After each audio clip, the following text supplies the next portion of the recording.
కూడా మాకు తీసుకొచ్చింది. మరి ఈ సమస్యని మరి కమిటీ వాళ్ళు చర్చించుకొని దానికి ఏమైనా పరిష్కారం ఏమన్నా ఆ పరిష్కారాన్ని చూద్దామని చెప్పేసి సభాముఖంగా చెప్తూ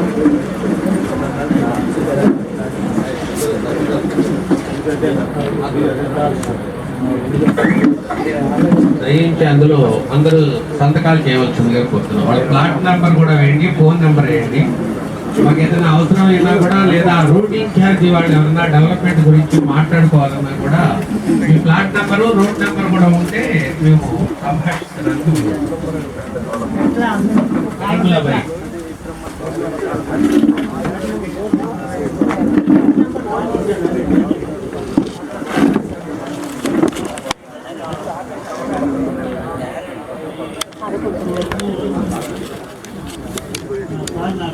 రాజు బాగున్నా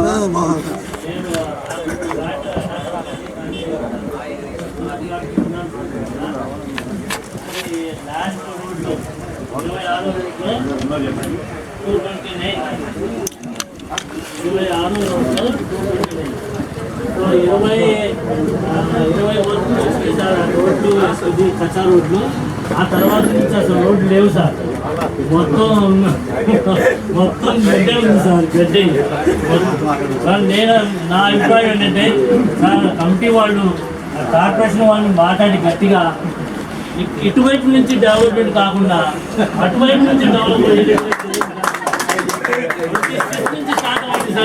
డెవలప్మెంట్ ఒక రూపం వస్తుంది సార్ ఈ కాలనీకి.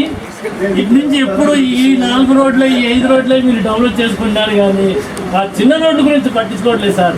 కార్పొరేషన్ వాళ్ళకి కానీ, కమిషనర్ కానీ, మేయర్ కానీ మీరు ఆ కమిటీ వెళ్ళినప్పుడు సార్ అటువైపు నుంచి డెవలప్ చేయండి. అటువైపు అసలు మొత్తం మూసుకుపోయింది, మొత్తం వాటర్ అంతా అటే అవుతుంది, కానీ ఇటువైపు లేదు, మొత్తం వెరకైపోయింది.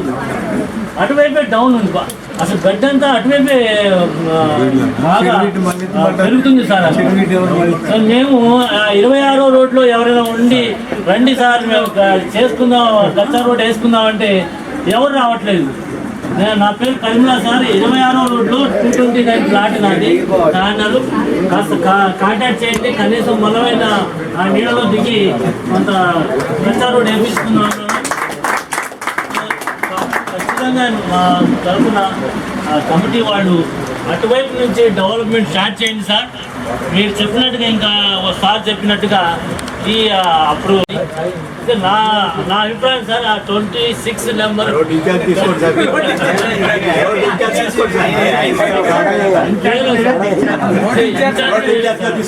ఎవరు లేరని నేనే ఇన్ఛార్జ్ తీసుకున్నాను, ఎవరు రావట్లేదు. 26లో ఒక్కళ్ళు కూడా కాంటాక్ట్ చేయలేదు సార్. Okay sir. అలాగే ఇందాక సార్ చెప్పినట్టు ఆ టీచర్స్ ప్రాబ్లం కూడా ఉంది సార్. అది కూడా కమిటీ దృష్టికి చెప్తున్నాం. మేము అందరూ టీచర్లు అందరూ వచ్చి మీరు చేయగలరు సార్.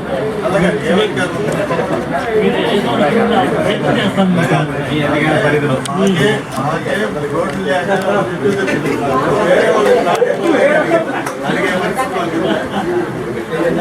ఏదో చేస్తున్నారు తప్పకుండా.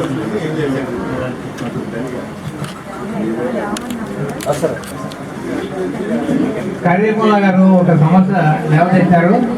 వారికి తెలియాల్సిన అంశం మనందరికీ తెలియాలి. ఒక విషయం ఒక నిమిషంలో చెప్తాను. మొట్టమొదటిగా మా అసోసియేషన్ సాధించిందంటే అదే ఒక చెరువు లాగా ఉండేది. ఆ చెరువుని అసలు అక్కడి నుంచి వెళ్ళడానికి దారి లేదు, అక్కడితో తిరిగి రావాల్సిందే.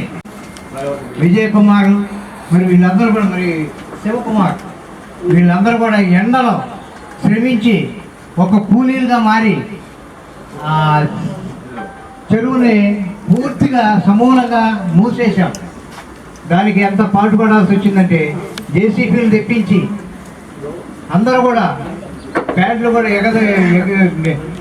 కట్టుకొని మరి దానిలో బురదలో దిగి, ఇంత లోతున బురదలో దిగి ఆ రోడ్డు ఈ రోజున మనం చుట్టూ తిరిగి వెళ్ళడానికి ఒక మార్గం అనేది ఏర్పడింది. అటు నుంచి ఆ బుడవేలు నుంచి వెళ్ళే వాటర్ చుక్క కూడా రాకుండా అవి ఆపగలిగాము. అది మేము సాధించిన విజయం కిందనే చెప్పాలా. అసలు ముఖ్యంగా అసలు అది ఆ చెరువు అనేది తలపించేది. అక్కడ నుంచి చూస్తే 10-12 నుంచి అంతా ఒక చెరువులాగే ఉండేది. దాన్ని ఏ విధంగా చేద్దాం, ఏ విధంగా చేయాలనేది కూడా మీరు చెప్తే బాగుంటుంది. ఇంకా త్వరగా మరి ఆ నిర్ణయం మీరు త్వరగా చెప్పేస్తే మరి మనం కూడా కాలక్షేపం అవుతుంది కనుక వేరే నిర్ణయం తీసుకుంటాం.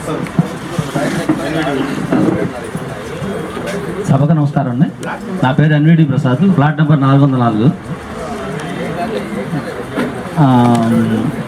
చాలా సంతోషం. ఇవాళ మన 6వ రోడ్ అండి. ఈరోజు ఇంతమంది గ్యాదర్ అయ్యి ఈ విషయం గురించి చర్చించడానికి వచ్చినందుకు మీ అందరు కూడా ధన్యవాదాలు. చాలా సంతోషం. దీన్ని బట్టి ఏంటంటే ఒక ఇంట్రెస్ట్ పెరుగుతుంది జనాల్లో, మన ప్లాట్ని మనం చూసుకోవాలనేది.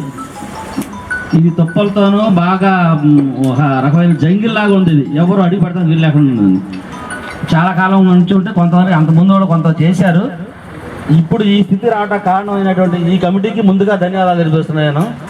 ఈ కమిటీ వచ్చిన తర్వాత ఒక వార్ ఫుడ్ బేస్ మీద అన్నట్టుగా రాత్రి మనం ఫోటోలు చూస్తున్నామండి. రాత్రిపూట కూడా ఇప్పుడు సివి గారు, ప్రశాంత్ గారు వీళ్ళంతా కలిసి రాత్రిపూట ఏం చేయాలంటే నేను కొన్ని విషయాలు చెప్పదలుచుకున్నాను నా అనుభవంతో. నేను రోడ్డు మన ఒకటి 40 అడుగుల రోడ్డు.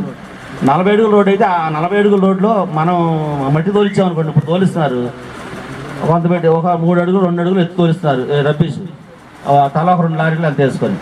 దానికన్నా ముందు అటు ఇటు మన 40 అడుగుల రోడ్డు కాబట్టి అటు ఒక 5 అడుగులు ఇటు ఒక 5 అడుగులు సంతకం లాగా పెట్టి 3 అడుగులు 4 అడుగుల లోతు పెట్టి ఒక ప్రస్తావనకు వచ్చింది. ఇది లాస్ట్ టైం కూడా వచ్చిందండి. లాస్ట్ టైం కూడా వచ్చినప్పుడు మనం ఏం చేసామంటే ద్విముఖ వ్యూహంతో దీన్ని వ్యవహరిద్దామని చెప్పి అనుకున్నాం. ఒకటి నెంబర్ 1 ఏంటంటే అట్లా వదిలేయకుండా, వాళ్ళ మానాలు వదిలేయకుండా మనం కూడా కాస్త కృషి చేద్దాము. తర్వాత ఏంటంటే రెండవది లీగల్ ప్రొసీజర్ కూడాను మనం అనుకున్నాం లాస్ట్ టైం, మీకు గుర్తు ఉండే ఉంటుంది. అందరు కూడాను ఓకే అన్నారు. అయితే నేను ఇప్పుడే మన గ్రూప్లో పెట్టాను, ఆ లెటర్ పెట్టాను. దాన్ని కనుక మీరు ప్రింట్ తీసి సంతకాలు పెట్టిస్తే ఖచ్చితంగా ఆ లీగల్ ప్రొసీజర్ కూడా మనం ఫాలో అవుదాం. తర్వాత ఇందాక ముందు నేను చెప్పినటువంటి 4 విషయాల్లో ఒక విషయం ఏంటంటే ప్రస్తుతం మనకి కరెంట్ గురించి వచ్చిన తర్వాత వేరే వాళ్ళు కూడా అప్రోచ్ అయ్యారు. ఇది ఫస్ట్ అండ్ సెకండ్ రోడ్లో కరెంట్ గురించి అప్రోచ్ అయ్యారు. వాళ్ళకి కమిషనర్ గారికి లెటర్ ఇచ్చారు. ఆ లెటర్ మీద ప్రాసెస్ జరుగుతూ ఉంది. ఇప్పుడు ఏంటంటే మిగతా వాళ్ళని కూడాను అది కరెంట్ కోసం పెడుతున్నామంటే బిల్డింగ్ కట్టే అవసరం లేదు. ఫైట్కి ముందు రారు, ముందు ఎవరు ఉంటారో వాళ్ళే నాశనం అయిపోయే పరిస్థితి ఉంది. కనుక ఎవరో రాని పరిస్థితుల్లో మనం ఫైటింగ్కి వెళ్ళడం అనేది అంత తెలివైన పని కాదు అనేసి చెప్పి మేము కొద్దిగా వెనకడుగు వేయడం జరిగింది. లీగల్ ఫైట్కి వెళ్దాము, లీగల్ ఫైట్కి వెళ్తే గెలుస్తాము అనే ఒక అభిప్రాయాన్ని చాలామంది లాయర్లు మనకి చెప్పున్నారు. నేను కూడా స్వతహాగా నేను కూడా లాయర్నే, మన ప్రెసిడెంట్ గారు కూడా లాయరే. మాకున్న నాలెడ్జ్ ప్రకారంగా కూడా మనం గెలుస్తాము అనే అభిప్రాయం అయితే ఉంది. కానీ కోర్టుల్లోకి వెళ్ళిన తర్వాత రిజల్ట్ ఎలా ఉంటుంది అనే దానికి చాలా వేరియస్ ఫ్యాక్టర్స్ ఉంటాయి. ఏంటంటే వేరియస్ ఫ్యాక్టర్స్ అంటే తలకు 1000 రూపాయలు వేసుకుందామో లేకపోతే తలకు 5000 వేసుకుందామనో ఏదో మిమ్మల్ని అందరినీ మొబిలైజ్ చేసి డబ్బులు తీసుకొని కోర్టులో వేసి గెలుస్తాం, హైకోర్టులో గెలుస్తాం. గెలిచిన తర్వాత కార్పొరేషన్కి ఏం ఖర్చు లేదు కాబట్టి ఇప్పటికిప్పుడు డబ్బులు ఖర్చు పెట్టలేము కాబట్టి వాళ్ళు అప్పీల్కి వెళ్తారు. మళ్ళీ అప్పీల్ కంటెస్ట్ చేయాలి, తర్వాత సుప్రీంకోర్టు దాకా వెళ్తారట అవసరం అయితే. మనం ఇంత లీగల్ ఫైట్ చేసి మేము 25 ఏళ్ళుగా సర్వీస్ చేస్తాము, ఇంకా రిమైనింగ్ సర్వీస్ కూడా ఇక్కడే చేస్తాం కాబట్టి మాకు కూడా న్యాయం చేయండి అని మేయర్ గారి దృష్టికి కూడా తీసుకెళ్ళాం. అక్కడైతే నాకు ఏమీ సానుకూలంగా స్పందన అయితే కనిపించలేదు. మరి association president sir, general secretary గారు, మిగతా సభ్యులు వారి యొక్క సూచనలు సలహాలు మాకు ఇచ్చి ఎవరి దగ్గరికి వెళితే ఈ పని తేలికగా అవుతుంది, దానికి మీరు కూడా కోఆపరేట్ చేసి మీకు ఎలా అయితే ఇక్కడ ప్లాట్స్ ఉన్నాయో ఆ అదృష్టాన్ని మాకు కూడా, ఎందుకంటే మేము కూడా హక్కుదారులు సార్, మేము కూడా ఇక్కడే పనిచేస్తున్నాం. 25 ఏళ్ళు